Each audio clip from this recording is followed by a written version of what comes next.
Remember when I told you that the Squadron 69 in Israel of the Israeli Air Force would not take Benjamin Netanyahu to Italy on the flight there, and he had to find another way to get to Italy for this meeting? Well, somebody responded to me on Rumble and sent me this article from the Jewish press, and it pretty much tells you what's been going on with this trip to Italy and why it was basically the protesters were protesting against him going. So you've got to hear what's going on there, because this is really interesting. Now, I personally believe that when the covenant with many is made, that actually has to do with allowing the Jews to build the third temple on Holy Mount Moriah, and it's going to include whether it's the land lease or whatnot going on with that. And so I don't believe that this or any other, paper that's signed, I don't believe is it. I believe that has to do with actually building the third temple on Holy Mount Moriah. But this report says, and this was written by David Israel, and it was March 14th, so it was yesterday. Netanyahu reaps stunning economic benefits in weekend visit to Europe. You're going to fall off your chair, reporter Yoshi Baum tweeted Monday night, and continued, "It looks like the prophet's vision of the end times, but these are the facts. Israel is becoming a superpower." So what did I tell you? I told you they were going to do all these things to elevate themselves, to make themselves with the Supreme World Court, with the king at the helm, to be the monarchy, to be the king, basically, of the world, and set up the one world religion right there in Jerusalem. That's apostate. But he goes on to say, our tiny country is becoming an extremely dominant and significant player vis-a-vis Europe in a way that completely changes the rules of the game in the Middle East, including vis-a-vis the Palestinian Authority. This is unbelievable. Netanyahu's visit to Italy this past weekend was intended to conclude a major deal for a $9 billion natural gas pipeline to be carried out by an American company with U.S. funding. Also in Berlin later this week, Netanyahu is reportedly going to sign a $3 billion arms sale to Germany. Okay, so all of the Holocaust victims are rolling over in their graves, I'm sure. The deal was announced in September, but was delayed because of the elections. Also, when Netanyahu hops to London next weekend, interesting timing. Going to London, gonna meet with the king. He is expected to seal another huge arms deal. Needless to say, he had my attention. Baum references the East Med pipeline, a planned offshore-onshore natural gas pipeline directly connecting the energy resources off the shore of Israel to mainland Greece and from there to Europe. The initiative is conducted by the Gas Forum of the Eastern Mediterranean Basin, which was established by Israel, Italy, Greece, Cyprus, Jordan, Egypt, France, and the Palestinian Authority. The U.S., European Union, and Emirates have observer status in the forum. The East Med Initiative was signed in Israel in 2019 under the auspices of Secretary of State Mike Pompeo, but the change of governments in Israel and later the war in Ukraine led the Biden administration to announce at the beginning of 2022 that it was withdrawing its support from the initiative due to environmental considerations. So we've got Joe Biden trying to destroy all of these pipelines and make sure they're not used. What was that, one might have asked? The pipeline posed risk to some rare breed of crustacean? A few weeks after Biden's brilliant move, Russia invaded Ukraine and proceeded to use its gas supply as leverage against Europe, which, by the way, Trump had warned about. So, is that what started this war? And is that what's really going on? And Joe Biden, fighting against this pipeline? So, let's see. Trump had warned about this, and Europe's energy supply was in crisis, and the new German Chancellor, Olaf Scholz, made a pilgrimage to Israel only days after taking office to reach an agreement on the supply of energy from Israel to Europe. Scholz wanted to run the pipeline through Turkey, and the Lapid government agreed and sent President Isaac Herzog and later Defense Minister Benny Gantz to seal the deal with President Erdogan. This move did not go down well with Turkey's nemesis in the region, Greece and Cyprus, which is why President Nikos Christodoulides of Cyprus rushed to meet with Netanyahu immediately following the November 1st election and before he took over as prime minister to sign a deal that keeps Cyprus and Greece in the picture. Netanyahu consequently informed the Turks that Israel would consider letting them back into the deal only after they get rid of the Hamas presence in their country. It's something Gantz was also trying to achieve but did not accomplish it. At this point, after the series of devastating earthquakes Turkey has endured recently, it's doubtful whether they are ready at this juncture to join the project. Baum describes the magnitude of the deal, and I must admit it is astonishing. It says, 1, according to estimates, the pipeline should deliver more than 5 billion euros worth of Israeli natural gas annually to Europe over the next 15 years. So that gives them a whole lot of control over things with Europe. Setting it up for the new monarchy that Israel's going to put in place and everything I just said in all of my last videos about them putting a king on that throne. According to Professor Eitan Shashinsky, the Sir Isaac Wolfson Professor of Public Finance at Hebrew University, the annual benefits that will go to the State of Israel's wealth fund from the deal should be around 60%, meaning an annual contribution to the fund of at least 3 billion euros, which is $3.21 billion. 3, Europe will do anything to obtain Israel's natural gas.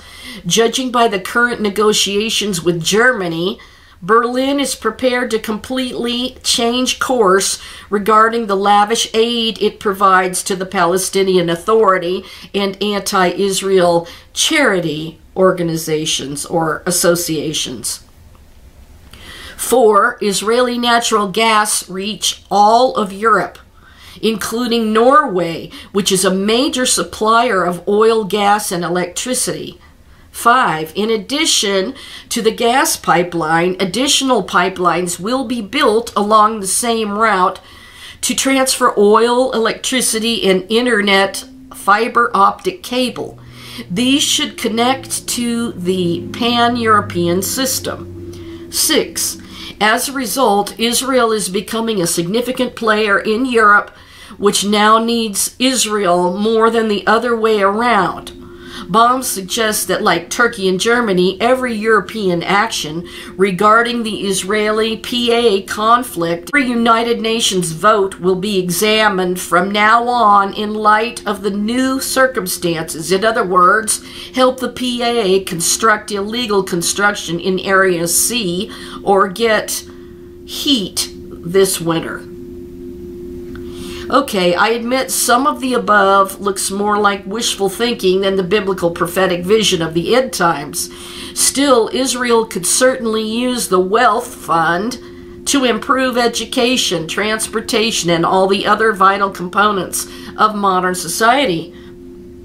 They plan to elevate themselves to be the one world religion there in Jerusalem and bring all of these religions together into one. And to have a king sitting on that throne, reestablishing the Davidic dynasty by an earthly man who's got a military background, which King Charles III has been in, of course, the British Royal Navy. So he's got a huge military background. And of course, Britain used to have the top navy in the world, the Royal Navy. So this is, you know, a huge naval background and a huge military background of the king.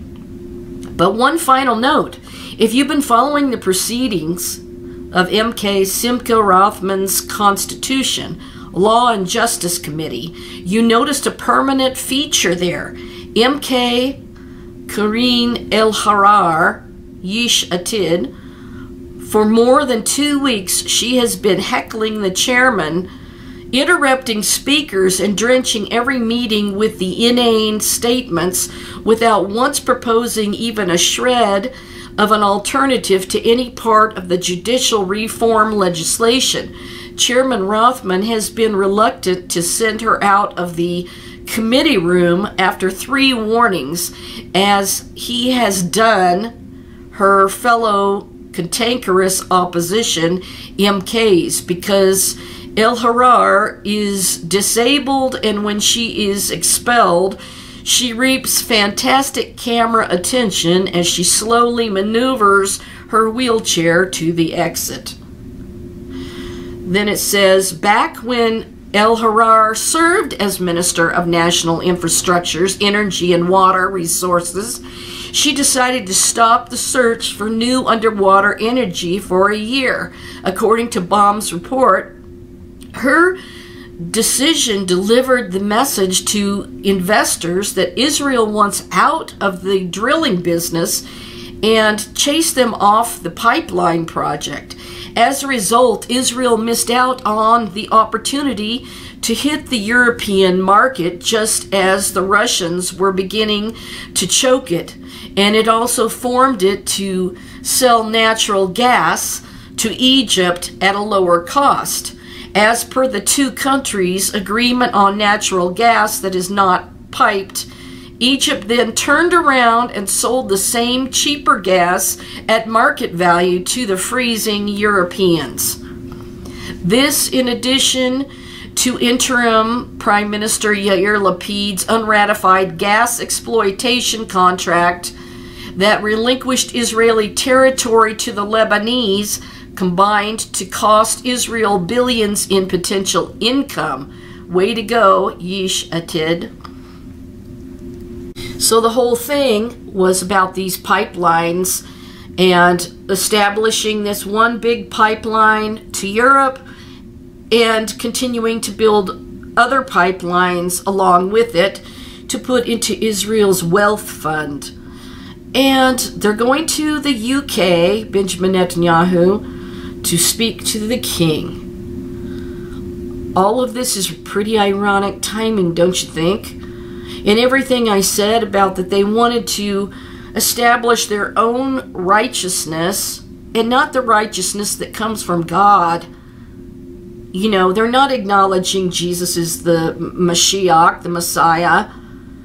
They're trying to establish themselves, and, you know, all the Gentiles will be under their feet. This is how they view Gentiles. And although it's really sad, and I just hate that fact that they don't know who's a Jew and who's not a Jew. You know, they really don't. All of the migrations and things that have happened, there's lots of Jews that are probably hidden that they think are Gentiles, so they're treating them that way, lesser than themselves. But under God, we are all created equal. And don't ever forget that. And as a woman, don't ever forget that. And this just shows what's really going on behind the scenes. It shows why Israeli Squadron 69 was protesting this trip and would not fly Benjamin Netanyahu to Italy. There was a lot more going on behind the scenes.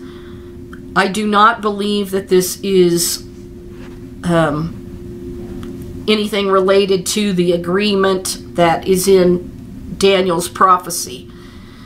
So, as I said, I believe that is going to involve for them to build the third temple up there and make a wheeling deal with the devil, with the king. So, in the next week or so, we'll see what happens when Netanyahu visits the king in the UK, in England, in London. So I just wanted to let you know about this story, and that there was a reason why the squadron was protesting. And it goes a whole lot deeper than anything that was ever said. It's all laid out in this wonderful article sent to me, and sent to me by the person that answered on my Rumble account. So thank you for listening. This is from the Jewish Press and written by David Israel. So now we know what's really going on and how Israel has a wealth fund that they're creating to gain wealth through all of this pipeline action. At the same time, we've got a leader that's making sure that we do not have our pipelines working. So, you know, with all the stuff that's going on deliberately with the banks and all of that, you know, let's just keep our eye on the sky, keep watching for the Lord's return, and keep wise. And don't be deceived by people who have a dream every other minute about the rapture, or people that post a cartoon trying to say that that has something to do with the rapture, or, you know, they see numbers on clocks, or somebody's, you know, I saw the same number on my clock that I happened to see on a, you know, bumper sticker. You know, that's just, it's not biblical prophecy at all. So you really cannot go by these crazy things. The only thing you can go by is the Word of God and the Scriptures. And what does Daniel's prophecy have to deal with? It's not dealing with America. It's dealing with Israel. And that whole system being reconstituted in the last days when God's judgment's going to be poured out and God brings it to an end. Said himself, played the harlot against him, is the scarlet harlot. It says that she was clothed in scarlet and purple.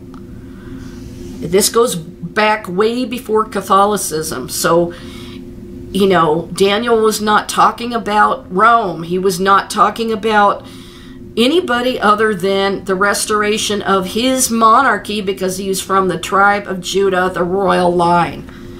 And that royal line is going to be reestablished before Jesus comes, and he's going to put an end to the earthly kingdoms of this world. So now we know what was really going on that trip to Italy, and how it's involving, you know, controlling Europe basically through the gas pipeline. And the U.S. is involved in all of that. Instead of giving us our own pipelines, guess where it's going to is Israel. All of that is involved together. So now we know what's really happening and how they're gaining power and how it's going to wind up in the last days. And just like the article said, pretty crazy, huh? So I will talk to you later. Shalom.